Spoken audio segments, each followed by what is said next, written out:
जय हिंद folks, I hope all you people are doing good. So क्या cover करेंगे इस वीडियो में? इस वीडियो में कवर करेंगे पीआईक्यू का एक एक डिटेल कॉर्नर एंड कौन कौन से क्वेश्चंस वहां से पूछे जा सकते हैं। I have taken sample PIQ जहां पे हम चीजों को डिस्कस करते हैं slot by slot, first second third pointers, कैसे कैसे क्या क्या चीजें होंगी।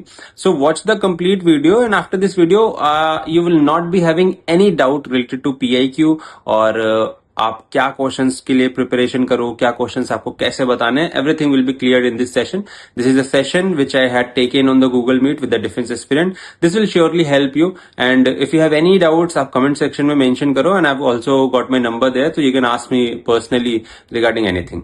ठीक है, thank you and keep watching. Okay, so on your screen there is a PIQ form, आप देख सकते हो। ठीक है, एंड करना क्या है बेसिकली, तो अगर आपके पास पीआईक्यू फॉर्म है, just open it in front of your screen. देखो, पहली चीज क्या है, एक पीआईक्यू फॉर्म क्या होता है ना, पीआईक्यू फॉर्म आपका फर्स्ट इंप्रेशन है किसी भी इंटरव्यूइंग ऑफिसर के सामने।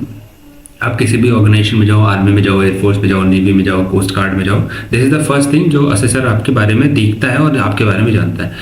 सो if you can say it's a profile builder, if you can say it's a resume, whatever you want to say it, just say it, because ये बहुत importance carry करता है ना। जिस तरीके से आपका पीआईक्यू फॉर्म फिल्ड होता है वो आपके बारे में काफी चीजें ऑलरेडी बता देता है कि what kind of person you are और आप कैसे रखते हो चीज़ों को। तो ये हैंड राइटिंग से बाकी बहुत सारी चीज़ों से ही पता चलता है। ठीक है, तो अगर आपका पीआईक्यू फॉर्म बहुत गंदा फिल्ड है और आपके पीआईक्यू फॉर्म में साफ सफाई नहीं है, आपने बहुत ऐसे ब्रूटली उसको फिल कर दिया कि यार इसका तो कोई सेंस है नहीं है सच, then you are in trouble, in serious trouble, है ना। तो आपके चांसेस आप खुद ही रियून करना चाह रहे हो, क्योंकि अगर आपने अपना पीआईक्यू फॉर्म ढंग से नहीं भरा है तो आप प्रॉब्लम में हो, इसकी गारंटी मैं देता हूँ। ठीक है, जस्ट अ सेकंड। ओके, अगली चीज क्या है, आप एक चीज ध्यान से देखें, इस पीआईक्यू फॉर्म में आपको एक अलाइनमेंट फॉलो करना जरूरी है। When you have written E, उसके नीचे ही आपको आर लिखना है। When you have written A, उसी नीचे के अलाइनमेंट को फॉलो करते हुए आपको वी और वाई और ये सारी चीजें लिखनी है। यानी कि अलाइनमेंट, एक प्रॉपर अलाइनमेंट, आपको एक लाइन अलाइनमेंट फॉलो करना है।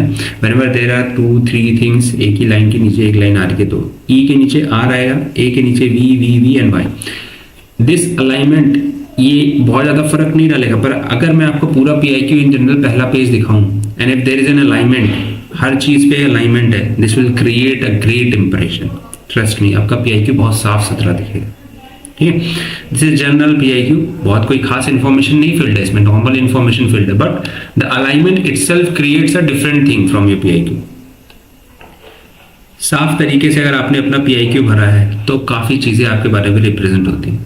आपकी राइटिंग अच्छी हो ना हो उससे फर्क नहीं पड़ता, पर पीआईक्यू साफ तरीके। तो पहला है fill your PIQ in a clean manner, simple as it is. Now interview की स्टार्टिंग कहां से हो जाती है? फर्स्ट फेज आपका नाम पढ़ा जाता है, तो for example that candidates name is Ishita, फिर फादर्स नेम पढ़ा जाएगा।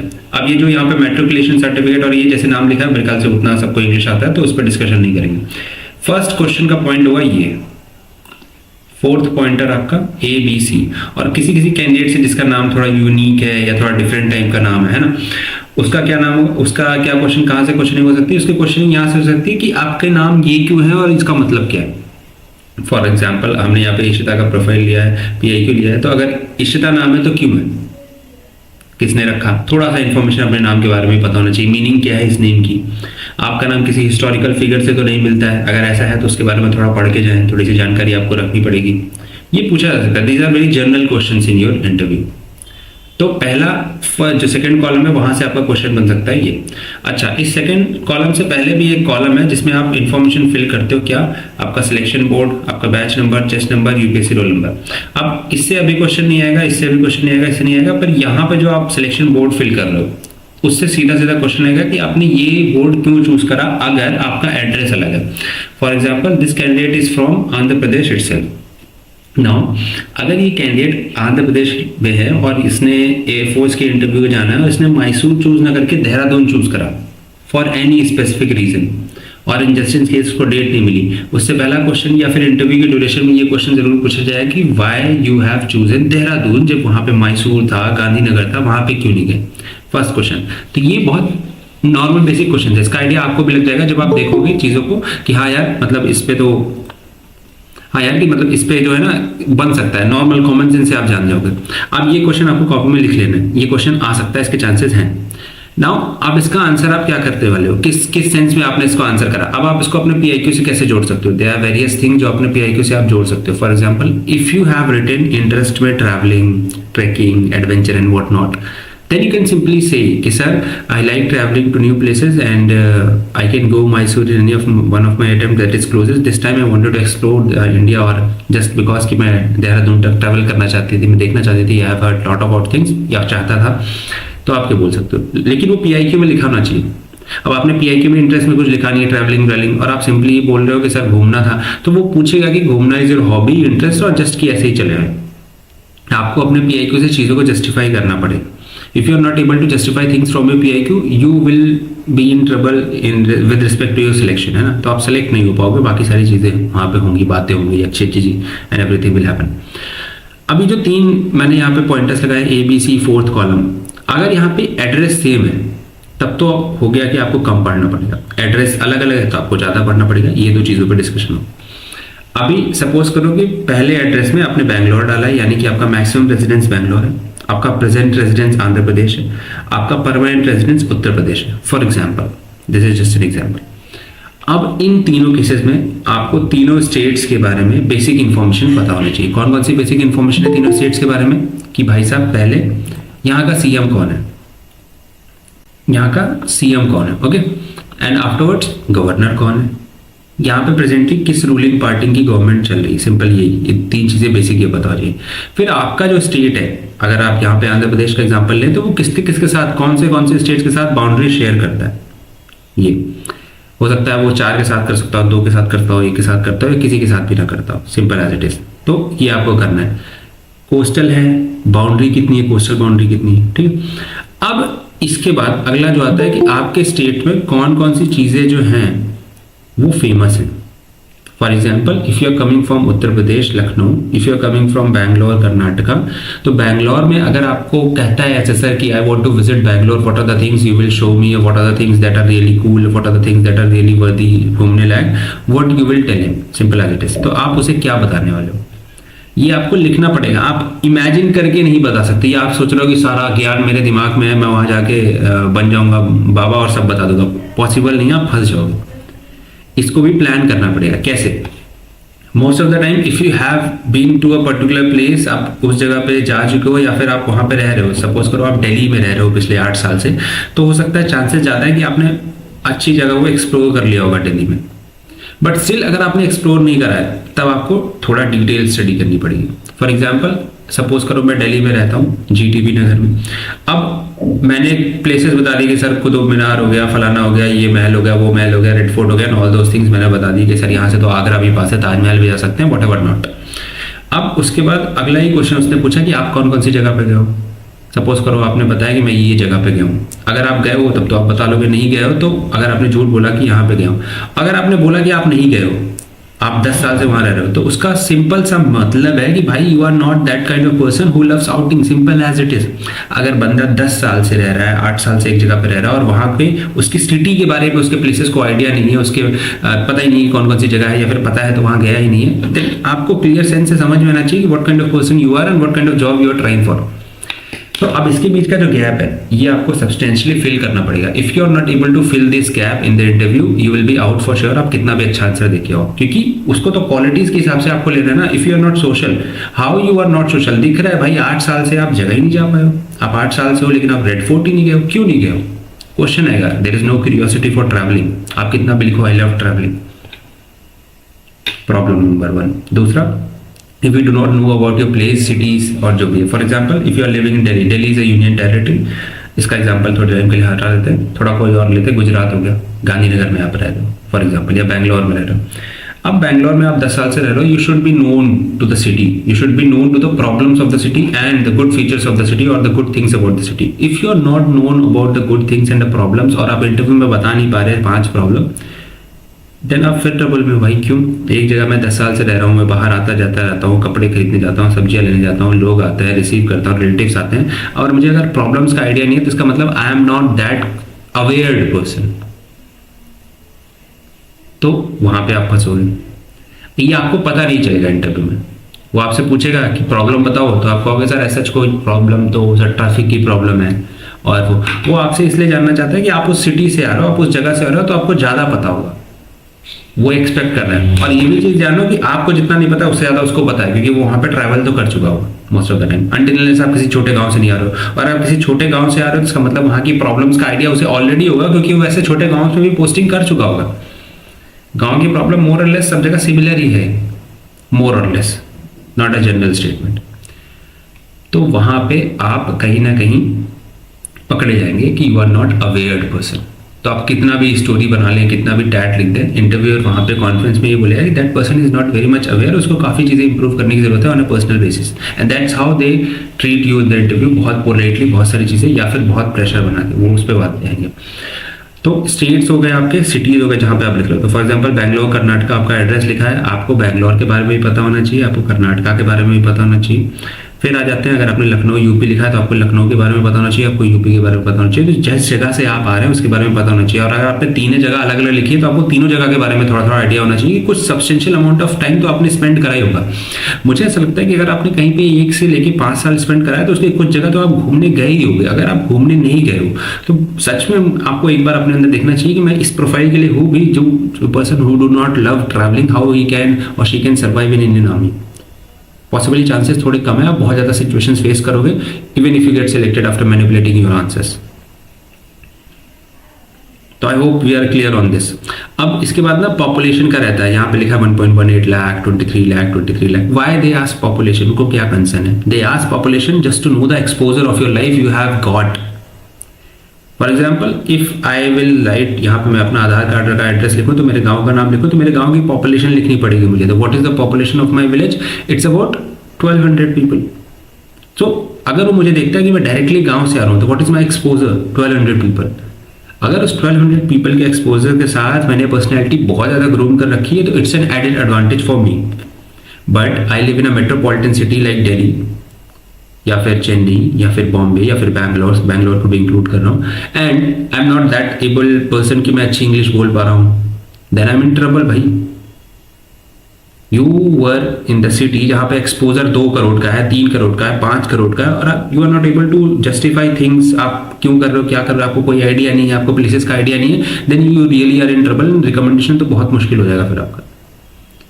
तो इसीलिए वो पॉपुलेशन पूछता है। तो यहाँ पे फेक लिख दूँ? नहीं, प्रिपेयर नहीं कर पाओगे, फंस जाओगे। लिखो जेन्युइन, जस्टिफाई करो। बाकी वो जो थोड़ी थोड़ी मैनिपुलेशन वाले पोर्शंस हैं वो एंड के लिए लगते हैं। पहले ऑनेस्टी के साथ देखते हैं, पीआईक्यू और खुद को मैच करते हैं, उसके बीच का गैप फिल करते हैं, फिर वो मैनिपुलेशन वाला तो बता ही दूंगा कि उसमें क्या क्या मैनिपुलेट करके क्या कर सकते हैं। Most of the people are doing that, sometimes we need that manipulation. तो first thing you should note, SSB interview is not being honest, completely honest. Honesty is not the best policy for these 45 minutes. अब इसका मतलब ये नहीं कि सब झूठ बोलना है, इसका मतलब ये है simply you have to tell the things which have to be told only, that's it. जितना बताना है उतना ही बताना है, कुछ चीज़ें नहीं भी बतानी है। बहुत सारी चीज़ें नहीं बतानी होती हैं, वो आपको पता होना चाहिए कौन कौन सी चीज़ें नहीं बतानी। If you are not able to distinguish between कि क्या बताना है क्या नहीं बताना है, then you are in trouble again. तो ट्रबल आपका पीछा नहीं छोड़ेगी। फिर इसके नीचे डिस्ट्रिक्ट हेडक्वार्टर लिखा है, उसका कोई खास रिलेवेंस इस तरीके से माना जाएगा कि वही आपका एक्सपोजर देखने के लिए, बेसिकली फैसिलिटीज देखने के लिए, बेसिकली क्या क्या चीज़ें आपके गांव में हैं, सॉरी आपके शहर में, सिटी में, गांव में स्पेसिफिकली जो भी है। तो अगर आपने विलेज लिखा है, सपोज करो परमानेंट रेजिडेंस में आपने विलेज लिख दिया कि रामपुर, फिर आपने अपनी सिटी का नाम डाल दिया लखनऊ, फिर आपने अपना ये मतलब डिस्ट्रिक्ट का नाम डाल दिया लखनऊ, उसके बाद यूपी लिख दिया। तो रामपुर की पॉपुलेशन आपने लिख दी, जहाँ पे 23 लाख लिखी वहाँ पे आपने 1200 लिख दी, 2000 लिख दी। अब नाउ असेसर नोज कि आप रामपुर जाते होंगे, तो he is expecting something that आपके कॉमन सेंस में कि you know something about your village and everything, आपको थोड़ा आइडिया हो, एंड यू मस्ट बी, और he is expecting you to be a little bit social person, little bit more than people who are in city. क्योंकि city का profile कैसा है, most of the city profile जाएगी अपने काम से काम रखो, पर गांव का ये प्रोफाइल नहीं है। You meet with people, even if you are walking alone, people will greet you, और भैया कैसे हो, और दीदी कैसी हो, और बच्ची ठीक हो, simple like this conversation will go on in your village. इस सिटी में थोड़ा प्रॉब्लम लेस है, मुझे तो लगता नहीं कि आप अपने 2 ब्लॉक छोड़ के भी किसी को जानते हो, प्रॉब्लम्स ही आ जाती हैं in metropolitan cities and specifically crowded cities. तो ये आपके बारे में बता रहा है, दिस इज योर जन्म कुंडली। इससे ही आधा अंदाजा हो जाएगा कि आप सेलेक्ट होने वाले हो या नहीं। इसको सीरियसली नहीं फील कर रहे हो, इसको गंदे तरीके से फील कर रहे हो, तो तुम खुद ही बोल रहे हो कि नहीं चाहिए तुम्हारा सिलेक्शन, रखो, नहीं आ रहे हो, यू आर डूइंग दैट। इससे कुछ ये सब्सटेंशियल क्वेश्चंस बन सकते हैं, तो prepare those questions for yourself. आप प्रिपेयर करो, प्लान आउट करो। ट्रस्ट मी, अगर आपका एसएसबी इंटरव्यू अच्छा नहीं जाता है, अगर आपको असेसर पिक नहीं करता है, आप जीटीयू में 200 नंबर ले आओ, आप साइक में 200 नंबर ले आओ, you will not gate recommended. This is my guarantee. Interviewing officer ने आपको पास नहीं करा, बाकी लोग आप पे ट्रस्ट नहीं ले पाएंगे। क्यों? One of the person who is there, जिसने आपके साथ 45-50 मिनट 1 घंटे बातें करी हैं, उसने आपकी इंस्टेंट रिस्पॉन्सेस को देखा है, उसकी बातों का वजन है, आप माने चाहे ना माने। तो अगर उसकी बातों में आप सही तरीके से अपने आप को रिप्रेजेंट नहीं कर पाए, then you will not get selected as for sure. तो you have to prepare your interview every time when you are going for SSB. Do not take it very lightly. I am not talking about people, आपने किससे क्या सुना है कि यार मैं तो बिना प्रिपरेशन करने गई इंटरव्यू में, I did not prepare in everything, और फिर या किसी दोस्त ने बोला कि यार मैं तो ऐसे चला गया मुंह उठा के। Please do not trust these words, because वो उनके साथ रहा होगा, आपके साथ नहीं है मेरे ख्याल से। तो आपके साथ नहीं है तो prepare yourself simply as it is, right. चलो नेक्स्ट आ जाता है, ये चौथा पॉइंट है। इसमें ये सारी चीजें हो गई कि आपको अपने सिटी स्टेट के बारे में क्या क्या पूछना है। यहाँ पे किसी का कोई डाउट तो नहीं है? Anything anybody would like to ask? नहीं? चलिए, so will move ahead. Next चीज़ है, यहाँ पे आपका स्टेट डिस्ट्रिक्ट लिखा है, रिलीजन लिखा है, SC ST OBC if you are there, Telugu, Hindi, Madrasi, what's not, whatever the mother language, mother tongue is, date of birth, single, whatever not, ये आपको पता होगा। फिर यहाँ पे पेरेंट्स अलाइव हैं, then yes, if parents are not alive then you have to write no, and you have to write your age when your one of your parents died और both of your parents died, if that is unfortunately the case. तो ये चीज़ें आपको लिखनी है। Then important section here, now this tells you कि what is your background, how well you have justified your background. For example, यहाँ पे father की एजुकेशन डिप्लोमा लिखी। For example, if I write father's education, he is MA literature और MA English literature and he is a teacher and he is earning 1 lakh per annum, some assistant professor और one not, and same profile मैंने mother की डाल दी, तो both of the people are earning more और less 2 lakh से ऊपर, suppose करो। So now he is expecting something good from me, and if I am not able to deliver that, then I am not justifying my background. I hope you are getting me. For example, यहाँ पे मैंने लिखा कि father की education 5th, mother की education 6th, father is farmer, earning 4,000-5,000 on an average per month, and if I am speaking good English, don't you think every other person will be impressed by what I have done with my life? That is what he is going to check, what you have done with your background. So if you people are not justifying your background, please start justifying it. You have no other choice. ठीक है? अब आपकी family में income, monthly income 2 lakh cross कर रही है। He is expecting some good things from you because you have got the desired education, you have got the desired facilities, you have got everything which you wanted. He is expecting that. He wants the same results from you. That your potential level, that your markup level should be up to that. I hope you people are getting it. Now, again he is asking the profiles of your father and mother, what she is doing, just because to check कि वो आपको कितनी education provide कर सकते थे, उन्होंने कितना दिया, and after that how much you have justified your education and what not. Then how many sister brothers are there, आपकी कौन से नंबर की पोजीशन है, आप सबसे बड़े हो सबसे छोटे हो, इससे बहुत सारी चीज़ें आएंगी। The person who is Elder in the family siblings में, अब 2 भाई बहन है और सबसे बड़ा है, तो he will be having some responsibilities on his shoulder, थोड़ा रिस्पॉन्सिबल निकल के आएगा, वो एडेड फीचर है, वो आता है। सबसे छोटा है भाई बहन है, ही will be very free from his mind, he will do what he want, most of the time he will get what he want. हो सकता है एल्डर ब्रदर ने कीपैड में या एल्डर सिस्टर ने कीपैड में निकाल दिया पूरा जीवन, पर now he got the iPhone instantly after class 12th. Youngest kid. So if you are the youngest kid, situation is different for you. If you are the elder, situation is different for you. You have to justify your situation according to your age also. What you are doing at this present level. You are 26 method, it is new thing. You are 25, not working. Why you are not working? What is the problem with you? Justify that. 20, not energetic, not playing any event, not कोई भी physical exercise आपकी habit routine में ही नहीं, interest में ही नहीं. Why? At the age of 20 if you are not running what you are expecting from the assessor कि वो कहेगा कि अच्छा बेटा दौड़ नहीं रहे हो, चलो कोई बात नहीं, तो बहुत अच्छा फीचर है। You are going for that organisation जहाँ पे फिजिकल फिटनेस की प्राइम इंपॉर्टेंस है और आपके रूटीन में फिजिकल फिटनेस है ही नहीं। आई एम नॉट सेइंग कि ऐसे कैंडिडेट रिकमेंड नहीं होंगे on the basis of intellectual and manipulation they can get recommended कि उनकी आंसरिंग कैसी कितनी किस लेवल की, but why don't you understand the organization which you are going for, you have to be somewhat level of physical fitness। तो profile उस तरीके से बिल्ड करके डालो, you will look more attractive। For example on the just basis मैं आपको hobbies and interest बताता हूँ। Hobbies reading books, watching movies, interest playing guitar and then cooking and then making drawings, this is general hobby for X candidate. Y candidate hobby gymming, running, उसके बाद फिर interest football, cricket, trekking, adventure activities में कुछ भी आप डाल सकते हो, या फिर travelling, book reading, and not a totally different profile. 2 different hobbies and interest के बेसिस पे ही आपको शॉर्टलिस्ट करना ईजी हो जाएगा, just for the impression of the first impression. मैं ही नहीं कह रहा बाकी सारी चीजें जनरलाइजेशन में बेकार है, कुकिंग वुकिंग नहीं, कुछ अमाउंट में चीजें यहाँ पे है मोर प्रोन, 1 नंबर ज्यादा ही मिलने वाला है। जो असेसर वहां पे बैठा है, he is not from your Gen Z generation, he is from 60s, मतलब he is at 60s, maybe 50s, तो वो 1980s वाले एरा से आ रहा है, उसके पहले से 70s से, तो he is from that generation। Why you are not expecting thing कि वो तुमसे ये नहीं पूछेगा कि आप दौड़ते क्यों नहीं। अपने दादा दादी से पूछो, अगर वो किसी फौज या इस तरह के बैकग्राउंड से रहते होगे तो आपका सजेशन क्या होगा, दौड़ो भागो एंजॉय करो, जाओ थोड़ा एक्सरसाइज किया करो। आपके फादर मदर अगर आपसे कभी मिलते होंगे तो कहते होंगे you can run, you should run. So if you are aiming for this organization, create your profile according to that। Trust me, if you say this in interview कि आप अपने आप को physically fit कैसे रहते हो, sir I do 100 push-ups in a day, he will be impressed, trust me।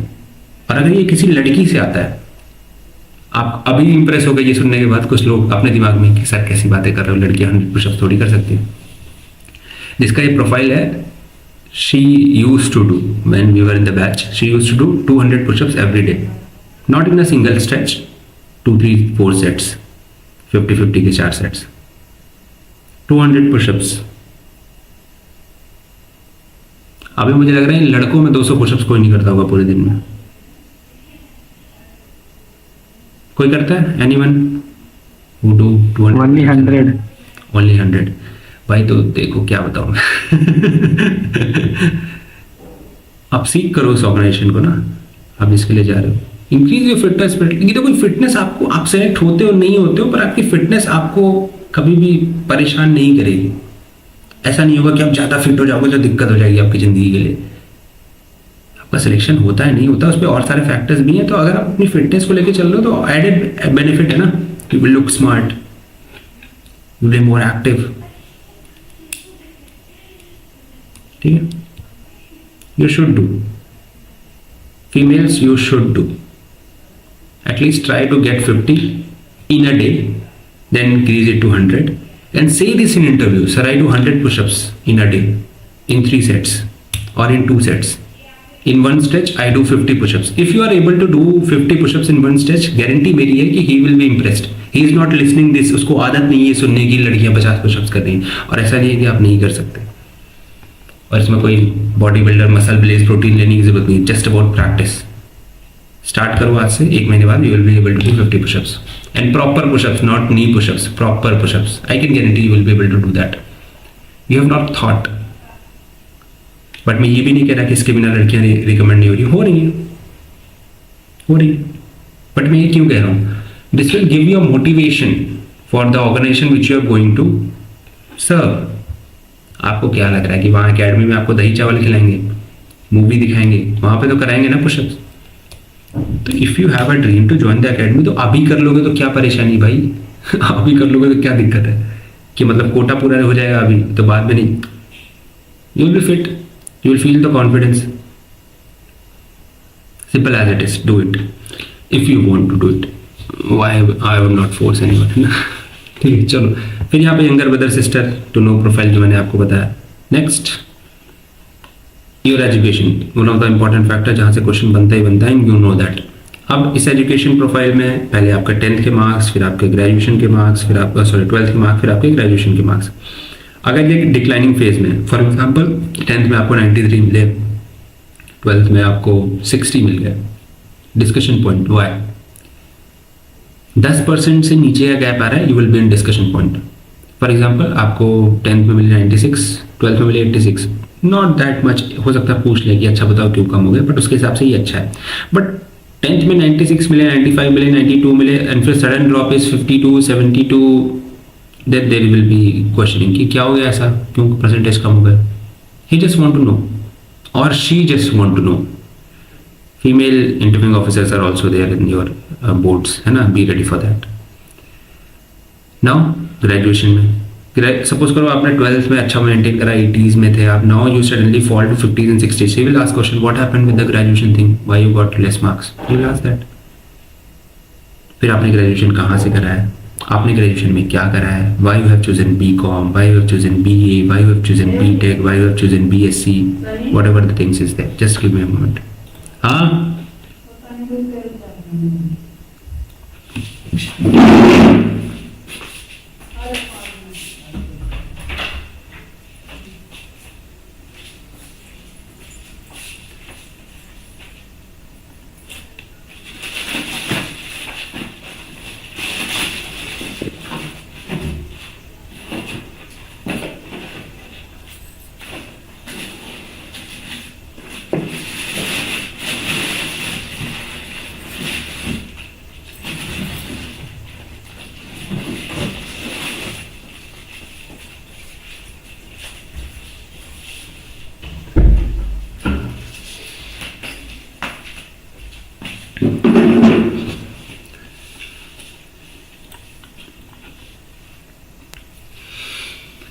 Okay, so I hope I am clear on this. हाँ, तो ये BCom किया, BA किया, BSc किया, BTech क्यों किया, BCom क्यों नहीं किया, BSc क्यों नहीं किया, and all sort of question. Science क्यों लिया, कॉमर्स क्यों नहीं लिया, आर्ट्स क्यों नहीं लिया, आर्ट्स लिया तो कॉमर्स क्यों नहीं लिया, and all those questions.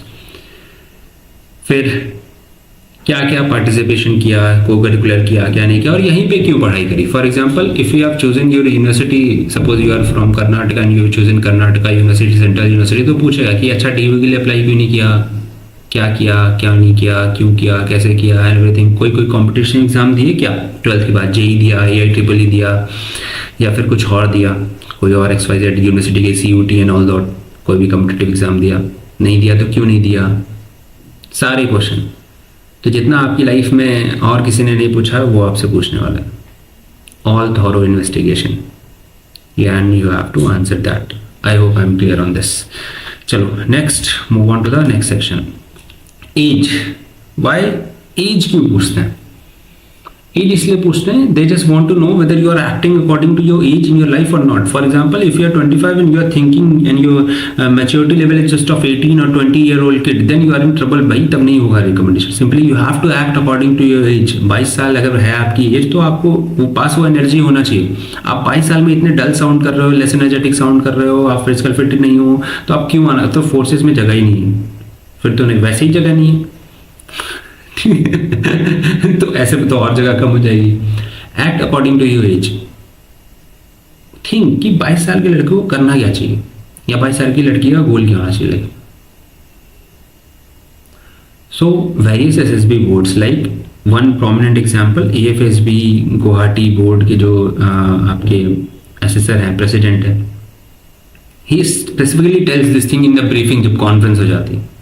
So I have been there, I have attended the conference, and he had told me, or told everybody else, कि what should be the focus of this 20-25-year-old उस time पे क्या focus होना चाहिए.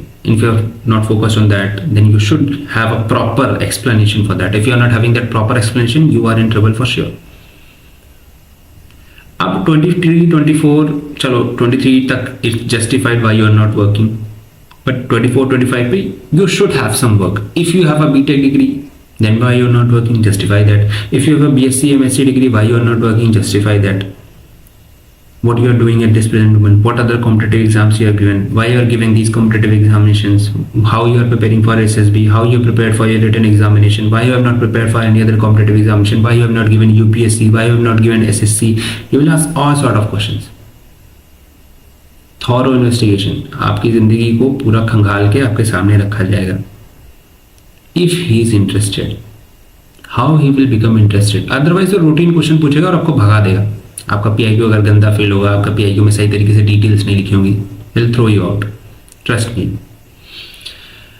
Then अगला आ जाता है आपका present occupation. If you are working write it down, if you are not working then leave it. Then NCC करी है कि नहीं करी है। एनसीसी पीपल जिन्होंने एनसीसी करी है, they will be questions from your NCC also. What is the motto, what is not. Yes Abhishek. Sir, now I am in NCC, but I didn't do any camp. Okay, and you haven't got the certificate, right? Sir, am I audible? Yeah, you are audible. You are audible, Abhishek. Abhishek, you are audible. No, sir. Please continue. I'm in the first. Sir, I am in the second year of my college, and recently I am enrolled in NCC. ठीक है, that's good. What is the question then? तो sir मैंने camp नहीं किया, कोई तो बात अभी नहीं, ज्वाइन ही किया। कोई बात नहीं, कोई बात नहीं, तुमने नहीं करा है। You are going for NDA entry, right? Yes sir. Simply वहाँ पे जिस भी बोर्ड में आप जा रहे हो ना, उस बोर्ड वाले जो जेसीओ साहब रहेंगे उनसे पूछना कि sir I can write this और not. He will tell you whether to write this और नॉट। ये ग्रेजुएशन वाले कैंडिडेट जो कर चुके होते हैं उनके लिए तो लिखना जरूरी होता है, if you have done it. But अगर तुमने अभी रिसेंटली ज्वाइन किया, कोई बात नहीं, उनसे पूछो। अगर वो कहते हैं कि हाँ लिख दो तो लिख देना, नहीं कहते तो छोड़ देना। इंटरव्यू में जरूर बताना कि sir I am currently into NCC, right? Okay sir. चलो, तो आपका ये जॉब प्रोफाइल से भी क्वेश्चन आएगा इफ यू आर वर्किंग, कि कहाँ वर्क कर रहे हो, क्या रोल है, इस सैलरी पे कैसे खर्च करते हो salary. Suppose you are getting 30,000 40,000, how you are spending this salary, what are the expenses, आपके कितने एक्सपेंसेस हैं, घर पे कितना देते हो, कैसे खर्च करते हो, घर के बाहर रहते हो, क्या करते हो, क्यों नहीं करते हो, यहाँ क्यों नहीं खर्च करते हो, वहाँ क्यों नहीं खर्च करते हो, क्या लिया नया, कैसे बहन भाई को देते हो, ऑल सॉर्ट ऑफ थिंग्स। फिर आपका आ जाता है एनसीसी से जो भी क्वेश्चन बनेंगे। फिर आपका आ जाता है ये स्पोर्ट्स वाला कॉलम। अब देखो आपने कौन सा स्पोर्ट्स खेला है, कहाँ पे खेला है, वो इंपॉर्टेंट रोल प्ले करता है, जस्ट टू चेक कि whether you are that person और नॉट इन लाइफ, कि जो थोड़ा सा आउटगोइंग था। अब lawn tennis, throw ball, ball badminton, everything it has been written. यहाँ पे भी कहीं भी स्टेट लेवल और everything is not there. Suppose करो स्कूल कॉलेज में आपने नहीं खेला, बहुत सारे लोग ऐसे होंगे जिन्होंने स्कूल में खेला ही नहीं या कॉलेज में खेला ही नहीं।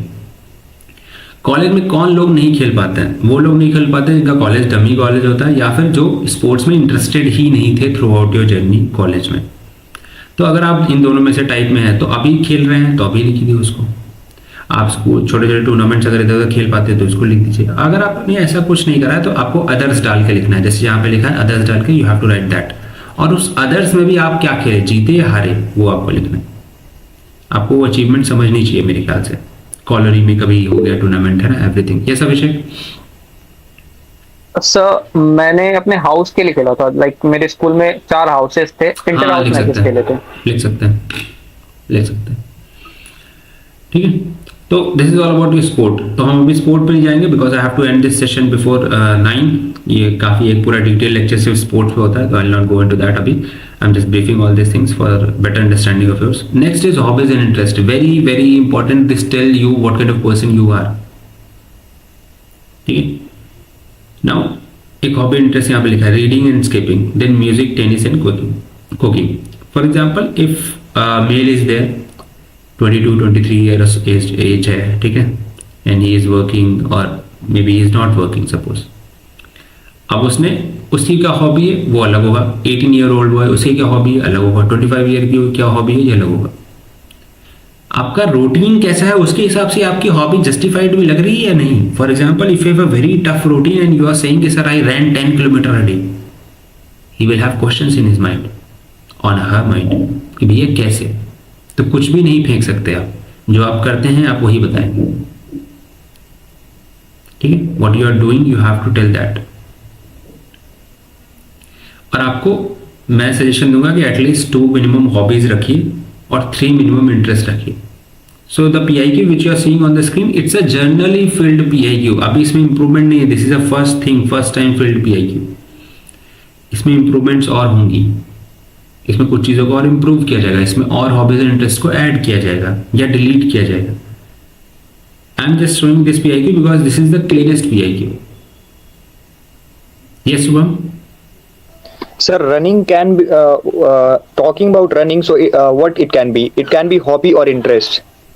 If you do it 4 times, 5 times in a week, it's a hobby. If you are doing 4 times in a month, it's an interest. I hope I'm clear.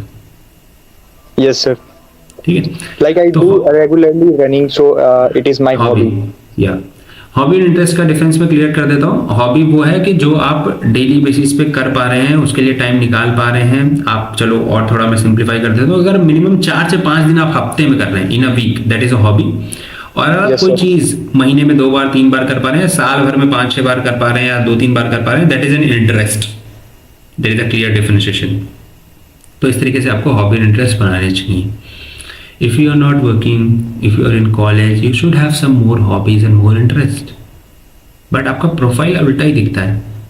आप कॉलेज कर रहे हो, बीएससी सेकंड ईयर में हो, पर आप hobby लिखते हो 1, इंटरेस्ट लिखते हो 2. कितना रीजनेबल साउंड कर रहा है कि एक लड़का एक लड़की जो अभी कॉलेज ईयर्स में है, जहाँ पे उसका लाइफ का सबसे इंपॉर्टेंट फेज चल रहा है, जहाँ पे वो बिजी है और उसके पास और सारी हॉबीज होनी चाहिए, कोकरिकुलर एक्टिविटीज होनी चाहिए और सारी चीज़ें होनी चाहिए, बट अभी वो क्या है, कुछ नहीं. This raises a question on the personality. Why he or she is not doing anything?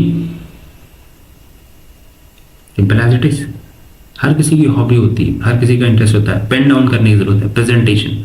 Then you come with cocurricular activities. Then there are cocurricular activities जो आप करते हो स्कूल में, कॉलेज में. तो 10th के बाद, चलो 8th मान लेता हूँ बहुत कम से कम, 8th के बाद जो जो चीज़ें करी वहाँ पे लिख सकते हो. अभी कैसे लिखना है क्या नहीं लिखना है उस पर नहीं जाऊँगा क्योंकि बहुत टाइम कंज्यूम हो जाएगा. बट सिंपली 8 से आप लिख सकते हो जो जो चीज़ें आपने करी हैं. And then if you have simply participated, you have to write participation और participated. If you have got some place, write it some place, first, second, third. If you got some consolation certificate or whatnot, write that only. Next comes your position and responsibilities which you hold. So suppose करो यहाँ पे ना confusion आ जाता है. लोगों को लगता है कि जिसमें हमने बहुत कुछ अचीव करा है वही वाला लिखना. नहीं, आपको वो सारी पोजिशन रिस्पॉन्सिबिलिटीज भी लिख सकते हो जो आपने सोसाइटी में, अपने घर के आसपास, गाँव में, फंक्शंस में होल्ड करिए. जैसे आपके गाँव में दुर्गा पूजा का पंडाल लगना था या कुछ होना था, भंडारा होना था, you were the incharge, write it down. You are house captain what not, write it down. आप गली में, गांव में या फिर अपने कॉलोनी में क्रिकेट टीम के कैप्टन थे, write it down.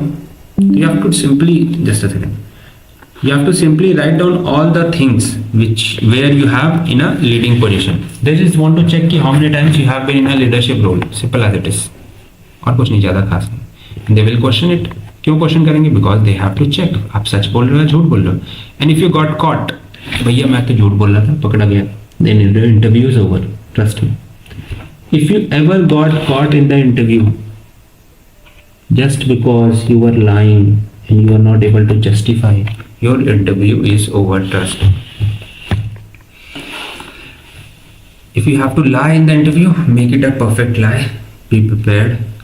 If you have to lie, then only.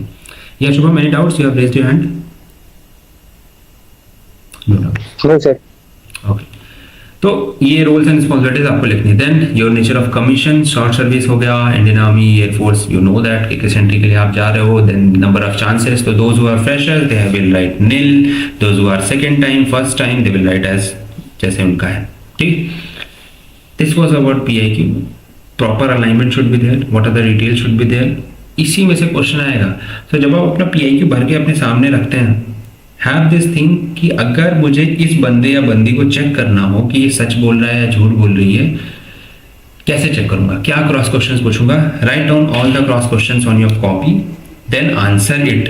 Right down the answers also कि आप कैसे आंसर दोगे. For example, if somebody asks me, sir why your marks get dropped in the 12th, I am coming back to you Navdeep, then you have to write the answer in the copy कि sir my marks get dropped due to I was not interested in the subject और I was facing problem, whatever the genuine reason is. And देखो उसको पढ़ो कि कितना genuine लग रहा है. ये नहीं genuine लग रहा है, change it, make it in a different manner. Yes, Navdeep.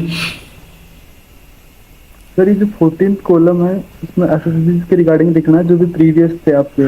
हाँ. तो सर मेरा मीन जो ओटी के लिए था, जो 23 का फर्स्ट अटेम्प्ट था ना उसके लिए, हाँ. लेकिन मैं अटेम्प्ट नहीं कर पाया उसको, तो उसका लिखना है इसमें सर पीआई के लिए. नहीं, जो एसएसबी आप एसएसबी बोर्ड में गए और आपने अटेम्प्ट करी, जिनमें आपने ओआईआर पीपीडीटी सेशन करा, आपका रिजल्ट आया स्क्रीन आउट या अंदर स्क्रीन इन, वही लिखना है. उसके अलावा जो आपने अटेंड नहीं करी वो नहीं लिखना है.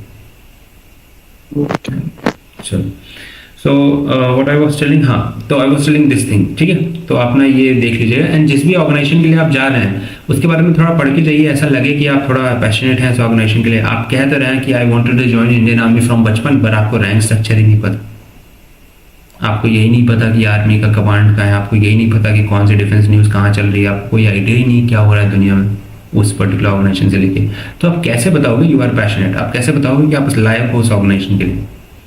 तो every word you will say in the interview will justify the things we have done in the past, करना ही चाहिए उसको justify। और आगे अगर आपसे फ्यूचरिस्टिक क्वेश्चन या फिर कुछ ऐसे क्वेश्चन पूछे जा रहे हैं जिसमें आपको किसी सिचुएशन में डाला जा रहा है, use your common sense and then answer according to your personality, because you have already written your PIQ and you have already written your SD in what background you are coming from, ठीक है। सो बहुत सारी चीज़ें हैं, आपको लगता होगा शायद कभी आप सोचते हो कि जस्ट एक नॉर्मल इंटरव्यू है, बातचीत होनी है, sometimes it's just a normal interview, but आपको अपना प्रोफाइल बिल्डिंग तो स्ट्रॉन्ग करके जाना है। If your profile, if your PIQ is not saying something, chances are very minimal you will get selected, trust me.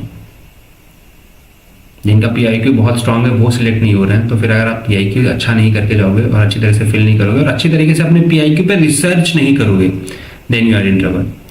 One of the things you should notice, जो drama, college art, ये ऐसे writing लिखा है, there is a thing alignment in the years also, 2019, then 2017, then 2016. That is what tells you कि how good you are in observation, how good you are in representation, how good you are in presenting things, and that is actually the thing that is going to get mattered भाई, कि आप कैसे अपने आप को present करते हो। आप उसको भी तो देखना है कि यार कैसे करता है ये बंदा बंदी, how good she is or he is. So I hope I have cleared some of the doubts which would have been there, but I don't know how much, ठीक है। So now coming back to the doubt section, if you have any particular doubt you may ask, otherwise we'll wrap up the session and I'll put this recording in the Telegram group so that every other member can also watch it. Yes, Abhishek, क्या doubt है? Sir, can listening to music be a hobby? Yes, it can be a hobby. It can be a And hobby. sir, is it necessary to write fill the PIQ in capital letters? No, it is not necessary. You can see on the screen the PIQ is not filled in capital letters. जहाँ पे capital letter mention है वहीं पे लिखो, बाकी और कहीं नहीं। Not required. Okay, sir. Okay. चलो, as अभिषेक has said कि listening music hobby हो सकता है, हाँ बिल्कुल हो सकता है, but be prepared for the follow up questions, है ना? Welcome Veer. Be prepared for the follow up questions. What are the follow up questions? What type of music you listen? कौन सा favorite singer है? उसका कोई एक अच्छा गाना बता दो। अच्छा, यही favorite singer क्यों है? अच्छा, ये कौन से क्लासिकल म्यूजिक गाता है या क्या गाता है, ये कहाँ से बिलोंग करता है, लेटेस्ट कौन सा गाना तुमने सुना, क्यों ये पसंद आ रहा है, और क्या क्या सुनते हो, इंग्लिश गाना क्यों नहीं सुनते हो, तुम तो बिहार से हो, भोजपुरी क्यों नहीं सुनते हो, ठीक है। ऐसे क्वेश्चन में पूछे जाएंगे, तो be ready for all sort of questions. Yes Navdeep, you have raised any doubts? No doubts, okay. Yes Rohit, what your doubt? Rohit, what's your doubt? Please unmute your mic and ask. Rohit, you have raised your hand. Okay, Veer, what's your doubt? Sir ऐसे मेरी 3 sister है, तीनों की शादी हो गई है, तो उनको मेंशन करना है उधर PIQ में? Good question. अब it depends upon board to board. Some boards say कि mention it. Some boards say do not mention it. In general, 70-80% of the board says do not mention about the sisters who have been married to someone else और वो आपके साथ नहीं रह रहे हैं. But some of the boards, sometimes AFSB generally say कि नहीं इसको mention करो. तो whenever you are filling the PIQ there, ask them कि सर मेरी 3 बहनें हैं and they have been married और इतना टाइम हो चुका है, they are not living with us. Should I mention them? If that JC officer या फिर जो साइकोलॉजिस्ट या फिर जो GTO सर वहां पे रहते हैं, इफ दैट सेज कि भैया मेंशन कर दो, then you have to mention. If they says कि कोई जरूरत नहीं, डू नॉट मेंशन। आर्मी वाले SSB में वो कहते हैं कि मत मेंशन करो most of the time, air force वाले में वो कहते हैं कि मेंशन कर दो, ठीक है। Depends upon board to board. Good question. Okay, yes Abhishek. Sir, as I am pursuing my BSc, so what should I write in the section of result? Result are waiting? Nothing, कुछ नहीं लिखना, छोड़ देना, Just leave blank. हाँ, BSc लिखो, उसके बाद first year लिखो। मैं बताता हूँ यहाँ पे इस वाले कॉलम में यहाँ पे आप जैसे यहाँ पे बीए जनरल लिखा है, यहाँ पे बीएससी लिखो, पीसीएम डालो ब्रैकेट में, और उसके बाद यहाँ पे ईयर मेंशन कर दो अभी जो प्रेजेंट चल रहा है, या फिर ईयर मत मेंशन करो, सिंपली यहाँ पे परसेंट भी मेंशन करो, यहाँ पे मेंशन करो बस फर्स्ट ईयर, यहाँ पे जहाँ पे ईयर मेंशन है वहाँ पे मेंशन करो फर्स्ट ईयर या सेकेंड ईयर, है ना, सिंपल एज इट इज। और ये सब छोड़ दो, ये इंग्लिश भर दो, डे स्कॉलर भर दो, अभी इसको छोड़ दो, इसको छोड़ दो बस।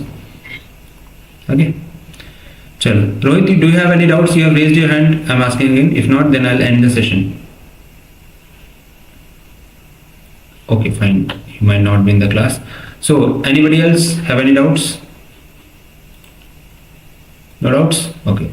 So that's all. That's for the session. We'll meet some other day. Till then, bye bye. Take care. Good night. Have fun.